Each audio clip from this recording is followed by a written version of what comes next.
توفیق عطا فرمائے۔ یہ چند تمہیدی باتیں تھیں جو کافی لمبی ہو گئی ہیں، جو میں نہیں چاہتا تھا، لیکن چونکہ میرا آج کا جو ٹاپک تھا وہ ٹاپک یہ ہے کہ اسی شوال المکرم کے مہینے میں جہاں ہم نے رمضان میں بڑی بڑی عظیم شخصیات کی بارگاہ میں خراج تحسین اور عقیدت پیش کیا ہے، اسی یکم شوال عید والے دن امام الائمہ سراج الامہ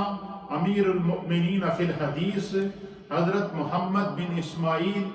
بخاری رحمۃ اللہ علیہ، المعروف امام بخاری رحمۃ اللہ علیہ، جن کی کتاب صحیح بخاری شریف جس کو کہتے ہیں، جس کے بارے میں ہمارے محدثین نے لکھا کہ اصح الکتب بعد کتاب اللہ ہے، کہ قرآن کریم کے بعد روئے زمین کے اوپر تمام کتابوں میں جو سب سے بہترین اور سب سے صحیح اور سب سے اتھینٹک کتاب، جس کو خدا کی بارگاہ سے بھی مقبولیت ملی ہے، جس کو مصطفیٰ کی بارگاہ سے بھی مقبولیت ملی ہے، اس کتاب کا نام صحیح بخاری شریف ہے۔ تو امام بخاری جنہوں نے صحیح بخاری شریف نبی پاک کی احادیث پر لکھی ہے،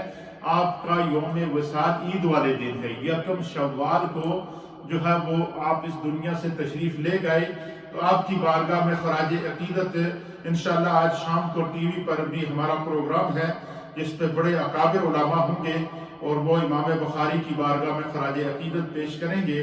تو آپ کا جو نام نامی اسم گرامی محمد بن اسماعیل البخاری تھا، جن گھروں کے اندر عبادات ہوتی ہیں، جن گھروں میں تلاوت قرآن ہوتی ہے، جن گھروں میں دعائیں ہوتی ہیں، جن کے بزرگ گھروں میں مسلح بچھا کر اپنی اولاد کو اپنے ساتھ بٹھا کر دعائیں کرتے ہیں، ان کو کیا برکات ملتی ہیں، آئیں میں آپ کے ساتھ ایک ایمان افروز واقعہ شیئر کرتا ہوں۔ ایک عظیم ماں، ایسی ماں کہ جس کے دل کے اندر خوف خدا تھا، ایسی ماں کہ جس کے دل میں محبت رسول تھی، ایسی ماں کہ جو دن بھر اپنے کاموں میں مصروف رہتی، لیکن نماز کے وقت میں وہ مصلح عبادت پر کھڑی رہتی، راتوں کو دن بھر کے کام کی مصروفیات کی وجہ کے بعد راتوں کو جب لوگ سو جاتے تو وہ ماں جو ہے وہ رات کو مصلح بچھا کر اپنے رب کی پوری رات عبادت کرتی۔ اس ماں کو اللہ نے ایک بیٹا عطا فرمایا، انتہائی نورانی بیٹا تھا، بہت ہی خوبصورت بچہ تھا، نیک اور صالح بچہ تھا، اتنا خوبصورت اس کا چہرہ تھا کہ جیسے چاند کا ہالہ ہوتا ہے، اور اس کی طرف نظر بھر کے بندہ دیکھ نہیں سکتا تھا، اور بڑا ہی پیارا اور معصوم بچہ تھا، لیکن اس بچے کی بینائی نہیں تھی، آنکھوں کی روشنی سے محروم تھا۔ وہ ماں کبھی اس بچے کے حسن و جمال کو دیکھتی، کبھی اس بچے کے سیرت و کردار کو دیکھتی، کبھی اس بچے کی اداؤں کو دیکھتی، لیکن جب اپنے اس بیٹے کی آنکھوں پر نظر پڑتی اس کو تو اس کی آنکھوں میں بے ساختہ آنسو نکل آتے کہ میرا یہ بچہ اپنی آنکھوں سے دیکھ نہیں سکتا، اس کو چلنے میں معذوری ہوگی، اس کو آگے پیچھے جانے میں معذوری ہوگی، اور میرے رب نے مجھے اتنا حسین بیٹا دیا ہے، لیکن کاش کہ وہ رب ہمیں اس بچے کی بینائی بھی دے دیتا۔ لیکن چونکہ ماں تھی، ہر وقت تڑپتی رہتی تھی۔ ایک رات ایسا ہوا کہ ماں دن بھر اپنے کام کاج سے فارغ ہو کر اپنے قریب بستر کے اوپر اپنے اس چھوٹے بچے کو، معصوم بچے کو، جس کی عمر اس وقت تقریباً 3 سال کے قریب تھی، اس کو سلا دیا۔ سلانے کے بعد وہ ماں اپنے گھر میں مصلح بچھاتی ہے، عبادت کرتی ہے، نماز پڑھتی ہے، صلاۃ الحاجات پڑھتی ہے، اللہ کی بارگاہ میں دعا کرتی ہے، اور گڑ گڑاتی ہے، آنسو بہاتی ہے، اور آنسو اس طرح بہا رہی ہے کہ بار الہ تو نے جس حال میں رکھا ہے میں اس میں خوش ہوں، تیرا لاکھ لاکھ شکر ہے کہ تو نے مجھے اتنا حسین بیٹا عطا فرمایا ہے۔ اے اللہ، جس طرح اس بیٹے کو تو نے حسن و جمال دیا ہے،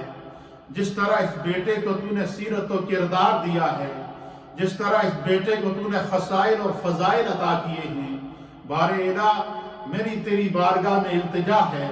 اور میں تیری بارگاہ میں تیرے پیارے حبیب لبیب نبی رحمت جناب سید العالمین محمد الرسول اللہ صلی اللہ تعالی علیہ وآلہ وسلم کا وسیلہ پیش کرتی ہوں کہ میرے اس بیٹے کو آنکھوں میں بینائی عطا فرما، اور اے اللہ ایک ماں تم سے وعدہ کر رہی ہے، آنسو بہاتے ہوئے وہ ماں اللہ کی بارگاہ میں دعا کر رہی ہے کہ بار الہ ایک ماں کا تجھ سے وعدہ ہے کہ اگر تو نے میرے اس بیٹے کو بینائی عطا کر دی، اس کی آنکھوں میں روشنی عطا کر دی، تو میرا تم سے وعدہ ہے کہ میں اس بیٹے کو تیرے نام سے وقف کر دوں گی، تیرے راستے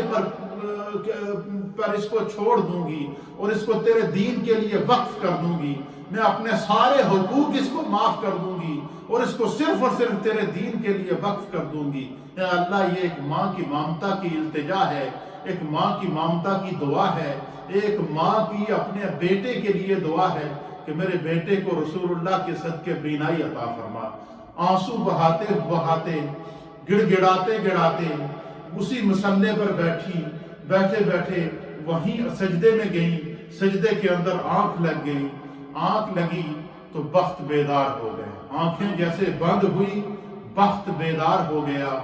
آپ دیکھتی ہیں کہ ایک بہت ہی نورانی شخصیت خواب میں آئی ہے، سفید لباس پہنا ہوا ہے، سینے تک گھری ہوئی سفید داڑھی ہے، سر کے اوپر سفید دستار ہے، نور کا حالہ ہے، انتہائی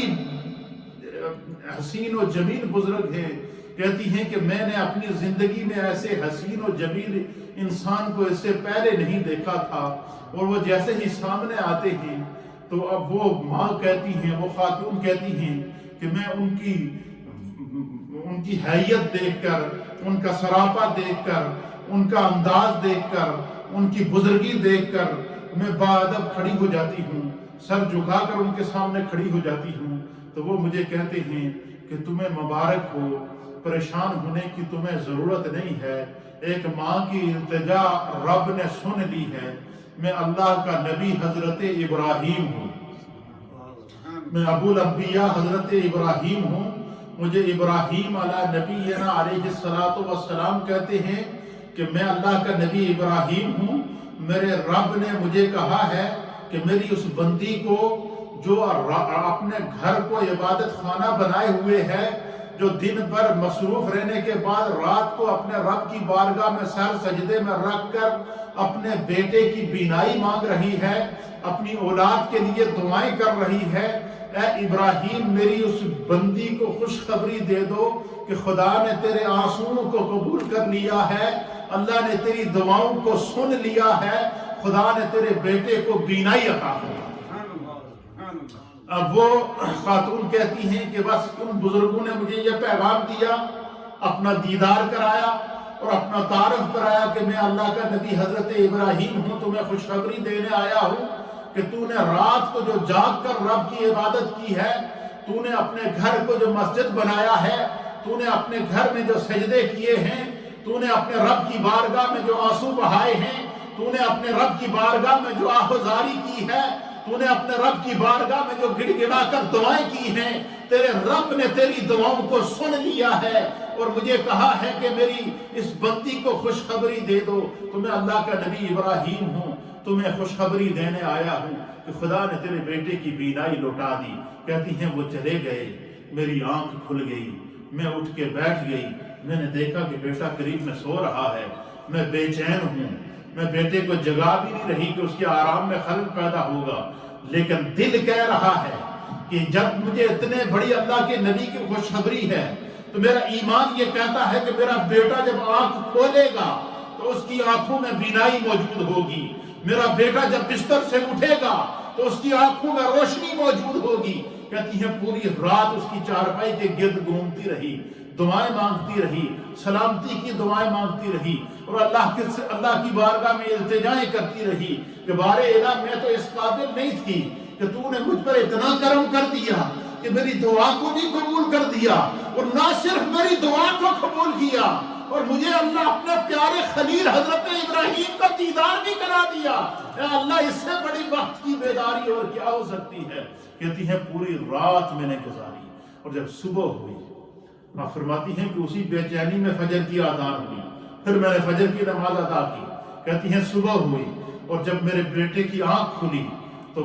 وہ اٹھے اور بھاگتے ہوئے وہ بچہ 3 سال کا بچہ بھاگتا ہوا آ کر ماں کے سینے سے لگ کر کہنے لگا امی جان میری آنکھوں میں روشنی آ گئی ہے، خدا نے مجھے آنکھوں میں روشنی دے دی ہے۔ سامعین و زیوکار اور ناظرین اکرام، وہ بیٹا کون تھا؟ وہ ماں کون تھی؟ وہ دعا کس کی تھی؟ اس بیٹے کے لیے خوشخبری دینے والے جو اللہ کے نبی ابراہیم علیہ السلام آئے، اس بیٹے کا کیا نام تھا؟ پھر وہ بیٹا کیا ہوا؟ وہ بیٹا زمانے کا امام بنا۔ اس ماں نے اس بیٹے کو پھر گھر میں نہیں رکھا، کہتی ہے فجر کی نماز پڑھی، بیٹے کو ناشتہ کرایا، اٹھی سیدھا مسجد چلی گئی، وہاں کے جو وقت کے عظیم محدث تھے ان کے پاس گئی، ان سے جا کر ملی، ان کو اپنا خواب سنایا، خواب سنانے کے بعد ساری روایات سنائی، روایات سنانے کے بعد بچے کو ان کے ہاتھ میں دیا اور کہا کہ میں نے رات کو دعا میں اپنے رب سے وعدہ کیا تھا کہ میرے بیٹے کو اگر بینائی ملے گی تو اسے آپ کے حوالے کر دوں گی، اور آپ حضرت داخلی کے حوالے کیا، محدث بخارا کے اس کے حوالے کرنے کے بعد واپس آ گئی۔ وہ بچہ زمانے کا امام بنا، اسی بچے کا نام محمد بن اسماعیل بخاری رحمۃ اللہ علیہ، وہی بچہ امام بخاری کے نام سے مشہور ہوا۔ اسی بچے کو نبی پاک صلی اللہ تعالیٰ علیہ وسلم نے جب اللہ اور اس کے رسول کی بارگاہ میں اس کی ماں نے اس بچے کو وقف کیا تو اس کے وقف کو بھی اللہ نے قبول کیا، اللہ کے رسول نے قبول کیا۔ پھر اس بچے کو ذہانت کیا ملی کہ آپ کے استاد کہتے ہیں کہ بس ہمیں صرف ایک حدیث پڑھانے کی دیری ہوتی تھی، اور پھر اس بچے کے دماغ کے اندر وہ بات آ جاتی۔ جب وہ بچہ پڑھتا گیا، تقریباً جب عمر 7 سال کی ہوئی تو قرآن حفظ کر لیا۔ قرآن حفظ کرنے کے بعد اپنے استاد سے کہتے ہیں کہ استاد صاحب میری ایک دل کی خواہش ہے۔ استاد نے کہا بیٹا کیا خواہش ہے؟ 7 سال کی عمر میں کہتے ہیں میری خواہش یہ ہے کہ جس طرح میں نے حرف بہ حرف قرآن حفظ کیا ہے، اس طرح میں حرف بہ حرف نبی کی حدیثوں کا حافظ بننا چاہتا ہوں۔ 7 سال کا بچہ استاد سے خواہش ظاہر کر رہا ہے۔ آپ کے استاد نے کہا بیٹا یہ بہت اچھی خواہش ہے، تم جاری رکھو۔ تو کہنے لگے وہ بچہ پھر اپنے استاد سے کہنے لگا کہ استاد صاحب ایک اور بات عرض کرنی ہے۔ فرمایا کیا بات ہے؟ اب کہنے لگا کہ مجھے آپ کے پاس پڑھتے ہوئے 4 سال ہو گئے ہیں،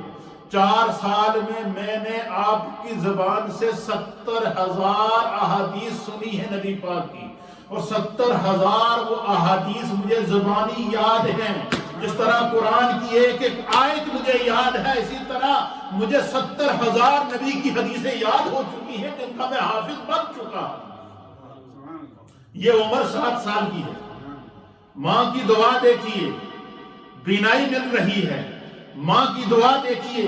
حافظہ مل رہا ہے، ماں کی دعا دیکھیے، اللہ کے راستے میں قبول کیا جا رہا ہے، ماں کی دعا دیکھیے، حضرت ابراہیم کا دیدار ہو رہا ہے، ماں کی دعا دیکھیے کہ حضرت امام بخاری کو اللہ کی بارگاہ میں قبول کیا جا رہا ہے۔ اور پھر جب علوم و فنون سے فارغ ہوئے تو امام بخاری رحمۃ اللہ علیہ فرماتے ہیں جب میں تمام علوم سے فارغ ہو گیا اس وقت مجھے نبی پاک صلی اللہ تعالیٰ علیہ وآلہ وسلم کی 6 لاکھ احادیث زبانی یاد تھی۔ 6 لاکھ احادیث کا میں کیا تھا؟ حافظ تھا، قرآن کے حافظ، 6 لاکھ احادیث کے حافظ، 6 لاکھ سے زائد احادیث کے حافظ۔ پھر کہتے ہیں کہ پھر میرے دل میں خیال آیا کہ جس طرح میں نے محنت کر کے نبی پاک کی احادیث کو اللہ نے کرم کر کے میرے ذہن اور فکر کے اندر اور سینے میں ڈالا ہے، جس طرح قرآن کو اللہ نے میرے سینے میں ڈالا ہے، جس طرح میرے سینے کو اللہ نے قرآن کے لیے محفوظ کیا ہے، جس طرح میرے سینے کو اللہ نے نبی پاک کی احادیث کے لیے قبول کیا ہے، میرے سینے کے اندر جو راز احادیث موجود ہے میں کیوں نہ ان کو قلم بند کر لوں تاکہ آنے والی نبی کی امت کو نبی پاک کی احادیث کا علم ہو جائے۔ کہتے ہیں خالی یہ بات سوچی تھی۔ امام بخاری کہتے ہیں میں رات کو سویا، بالکل اسی طرح مجھے بھی خواب آیا جس طرح میری ماں کو خواب آیا، جس طرح میری والدہ نے خواب دیکھا تھا۔ کہتے ہیں کہ میں نے خواب کیا دیکھا؟ امام بخاری کہتے ہیں میں نے خواب دیکھا، میں خواب میں دیکھتا ہوں کہ نبی پاک کی بارگاہ میں حاضر ہوں، حضور علیہ الصلوۃ والسلام ایک تخت بچھا ہوا ہے، آپ اس پر آرام فرما رہے ہیں اور میں سرکار کے سرہانے کھڑا ہوں، میرے ہاتھ میں ایک پنکھڑی ہے اور حضور کی طرف کچھ مکھیاں اڑ کر آ رہی ہیں اور میں اس پنکھڑی کو ہلا کر ان مکھیوں کو دور کر رہا ہوں اور ساتھ میں چہرہ مصطفیٰ کا دیدار کر رہا ہوں۔ یہ خواب امام بخاری کہتے ہیں میں نے دیکھا تو کہتے ہیں کہ بڑا بے چین ہوا، صبح جب ہوئی تو نماز ادا کی فجر کی اور سیدھا نکل گئے اپنے استاد کے پاس، اور اپنے استاد کے پاس جا کر گئے اور اپنے استاد سے عرض کی کہ یا استاد محترم، میں نے آج رات کو یہ خواب دیکھا ہے، عجیب و غریب خواب ہے کہ نبی پاک کی بارگاہ میں حاضر ہوں، پلنگ لگا ہے، ایک تخت لگا ہے، اس کے اوپر ایک نورانی بستر بچھا ہے، اس کے اوپر ایک خوبصورت تکیہ لگا ہے، اس کے ساتھ سرکار دو عالم صلی اللہ علیہ وسلم آرام فرما ہے، اور میں ایک غلام کی طرح، ایک خادم کی طرح، جس طرح ایک خادم جو ہے وہ ایک بادشاہ کے درباری اس کے دربار بادشاہ کے پاس کھڑے ہو کر جو پنکھی ہلاتے رہتے ہیں، میں اس طرح سرکار کے سرانے کھڑا ہوں اور پنکھی ہلا رہا ہوں،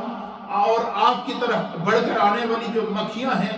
مکھیاں اڑ کر آپ کی طرف آ رہی ہیں تو میں ان کو بھگا رہا ہوں، اور سرکار مجھے دیکھ کر مسکرا بھی رہے ہیں، خوش بھی ہو رہے ہیں، اس خواب کی کیا تعبیر ہے؟ استاد محترم نے کہا کہ بیٹا تجھے مبارک ہو، تجھے رسول اللہ نے اشارہ دیا ہے کہ کچھ ایسے لوگ پیدا ہو چکے ہیں جو میری طرف جھوٹی احادیث کو منسوب کر رہے ہیں، میری طرف ایسی باتوں کو منسوب کر رہے ہیں جو باتیں میں نے نہیں کی ہیں، لہذا تمہارے سینے کے اندر جو میری احادیث کا خزانہ موجود ہے انہیں لکھ کر محفوظ کر دو، تاکہ قیامت تک آنے والا کوئی بھی شخص مصطفیٰ کی طرف جھوٹی بات کو منسوب نہ کر سکے۔ کہتے ہیں اس کے بعد میں نے صحیح بخاری شریف لکھی۔ کیا کی؟ پھر کیسے لکھی؟ اس کو آپ سنیں گے آپ کا ایمان تازہ ہو جائے گا۔ یہ علم ہمارے پاس ایسے نہیں پہنچا ہے۔ کہتے ہیں کہ میں کیا کرتا کہ جب بخاری شریف لکھنے کے لیے بیٹھا تو میں ایک ایک حدیث کو لکھنے سے پہلے غسل کرتا، خوشبو لگاتا، نیک کپڑے پہنتا، پاکیزہ کپڑے پہنتا، اہتمام کرتا، پوری تیاری کرتا، تیاری کرنے کے بعد 2 رکعت نماز ادا کرتا، ادا کرنے کے بعد اس حدیث کو لکھنے سے پہلے آنکھیں بند کر کے غور کرتا کہ یہ حدیث سے صحیح ہے یا کہ اس کو میں لکھوں یا کہ نہ لکھوں۔ کہتے بس آنکھیں بند کرنے کی دیری ہوتی تھی میں اپنے آپ کو رسول اللہ کی بارگاہ میں پاتا۔ کہتے ہیں کہ میں جب اپنے آپ کو بیٹھے عالم بیداری کے اندر، کہتے ہیں بخاری شریف کی ہر حدیث پر امام بخاری کہتے ہیں مجھے سرکار کی دیدار نصیب ہوا۔ کہتے ہیں کہ میں حضور سے پوچھ کر اس بات کو بخاری کے اندر لکھتا تھا۔ کہتے ہیں جب میں تحری کرتا، غور و فکر کرتا کہ یہ حدیث کو اس میں لکھوں یا کہ نہ لکھوں، صرف آنکھیں بند کرتا تھا۔ کہتے ہیں نا کہ الٹی ہی چال چلتے ہیں یہ دیوانگان عشق، الٹی ہی چال چلتے ہیں یہ دیوانگان عشق، آنکھوں کو بند کرتے ہیں دیدار کے لیے۔ کہتے ہیں بس آنکھیں بند کرنے کی دیری ہوتی مجھے سرکار کا عالم بیداری میں دیدار ہو جاتا۔ کئی دفعہ جب کسی حدیث میں تردد ہوتا، کہتے ہیں آنکھیں بند کرتا، سرکار کو اپنے آپ کو سرکار کی بارگاہ میں پاتا، حضور اشارہ کر کے کہتے ہیں میرا یہ کلام ہے اس کو بخاری میں لکھ دو۔ کہتے ہیں پھر حضور کے اشارے سے میں اس کو بخاری شریف کے اندر لکھتا۔ پھر امام بخاری رحمۃ اللہ علیہ کہتے ہیں کہ 6 لاکھ احادیث میں سے 7,275 احادیث میں نے منتخب کی۔ کتنی؟ 7 لاکھ احادیث جو مجھے یاد تھی، ان میں سے 7,275 احادیث امام بخاری کہتے ہیں میں نے سرکار سے پوچھ کر بخاری شریف میں لکھی ہیں۔ تو بخاری شریف کے اندر کل احادیث کی تعداد کتنی ہے؟ 7,275۔ کہتے ہیں کہ میرا تو دل کرتا تھا کہ میں ساری لکھ دوں، لیکن چونکہ طوالت بہت ہو چکی تھی، طوالت کی وجہ سے کہ لوگ اس کے پڑھنے کہ اپنے طویل کو پڑھ نہ سکیں گے، پھر کہتے ہیں میں ان کو باقی تصانیف کے اندر لکھا، لیکن بخاری شریف کو نبی پاک کی بارگاہ سے منظوری، بخاری شریف کو لکھا حضور کی اجازت سے۔ بخاری نے ایک ایک حدیث جو نبی پاک کی مرضی سے اور نبی پاک کے اشارے سے لکھی ہے۔ یہی وجہ ہے کہ اس بخاری کو نبی پاک کی بارگاہ سے اور خدا کی بارگاہ سے وہ مقبولیت ملی کہ زمانہ یہ کہنے پر مجبور ہوا کہ قرآن کے بعد اگر روئے زمین پر کوئی کتاب اصح الکتب میں سے کوئی کتاب ہے تو وہ بخاری شریف کا مقام ہے۔ اللہ تعالی ہمیں دین کو سمجھنے کی توفیق عطا فرمائے۔ اس میں بڑے راز ہیں، بڑی محبتیں ہیں، ایمان کی باتیں ہیں۔ یہ تذکرہ صالحین کا ہے، جب چھڑ جاتا ہے تو پھر تو یہ وقت تو کچھ بھی نہیں. میں نے جو لکھ کر لایا تھا, جو تیاری کر کے لائی تھی, جو امام بخاری کے فضائل اور مناقب لکھے تھے, وہ تو بیان کر ہی نہیں سکا. یہ تو صرف ان کا بچپن میں نے بیان کیا ہے. اللہ اپنی بارگاہ میں قبول فرمائے. ذکر الصالحین جہاں ہوتا ہے وہاں اللہ کی رحمت نازل ہوتی ہے. خدا ہم سب کی حفاظت کرے اور امام بخاری کا فیض نصیب کرے.